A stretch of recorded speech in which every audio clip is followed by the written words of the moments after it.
Hi, അപ്പോൾ ഇന്ന് ഉച്ചയൂണിൻ്റെ കുറച്ച് വിശേഷങ്ങൾ കാണാം. മട്ടനൊക്കെ നന്നായിട്ട് കഴുകി വൃത്തിയാക്കി എടുത്തിട്ടുണ്ട്. ഇനി നമുക്ക് കുക്കറിലോട്ട് ആക്കി കൊടുക്കാം.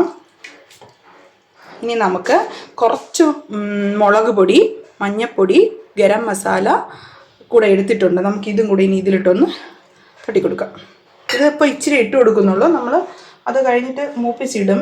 ഇനി കുറച്ച് ഉപ്പും കൂടെ തട്ടി കൊടുക്കുന്നുണ്ട്. കുറച്ച് കുരുമുളക് പൊടിയും കുറച്ച് വെള്ളവും കൂടെ ഒഴിച്ചു കൊടുക്കാം. ഒരു ശകലം വെള്ളം മതി ഒന്ന് വേവാനായിട്ട്. ശകലം വെള്ളവും കൂടെ ഒഴിച്ചൊന്ന് നമുക്ക് വേവിക്കാൻ വയ്ക്കാം. അപ്പോൾ ഒരു പാൻ വെച്ച് കൊടുത്തിട്ടുണ്ട്. നമുക്ക് കുറച്ച് എണ്ണ ഒഴിച്ചു കൊടുക്കാവേ. കുറച്ച് എണ്ണ ഒഴിച്ചു കൊടുക്കാം. എണ്ണ ചൂടായിട്ടുണ്ട്. നമുക്ക് കുറച്ച് കടുക് ഇട്ട് കൊടുക്കാവേ. നമുക്ക് കുറച്ച് കറിവേപ്പില ഇട്ട് കൊടുക്കാം. അടുത്തത് സവാള ഇട്ട് കൊടുക്കാം. അടുത്തത് കുറച്ച് ഉപ്പിട്ട് കൊടുക്കാം.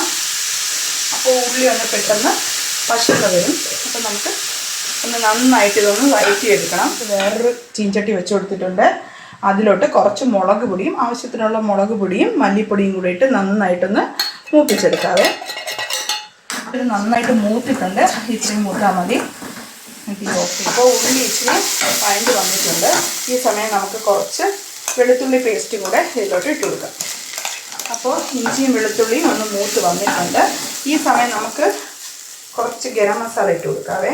ഇതിലോട്ട് ആവശ്യത്തിനുള്ള ഗരം മസാല ഇട്ട് കൊടുക്കാം. നന്നായിട്ട് പച്ചച്ചുവ മാറിയിട്ട് നമുക്ക് കുറച്ച് 2 ടൊമാറ്റോ എടുത്ത് വെച്ചിട്ടുണ്ട്. അതും കൂടെ നമുക്ക് ഇതിലോട്ട് ഇട്ട് കൊടുക്കാം.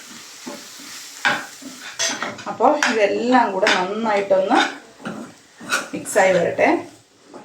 അപ്പോൾ മട്ട നന്നായിട്ട് വെന്തിട്ടുണ്ട്. ആവശ്യത്തിന് നന്നായിട്ട് വെന്തിട്ടുണ്ട്.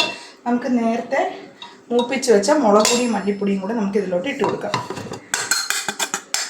കുരുമുളകും കൂടെ ഇട്ട് കൊടുക്കാവേ. നേരത്തെ നമ്മൾ വേവിക്കാൻ നേരത്തെ കുറച്ച് കുരുമുളക് ഇട്ടു. എന്നാലും കുറച്ചും കൂടെ കുരുമുളക് ഇട്ട് കൊടുക്കാം.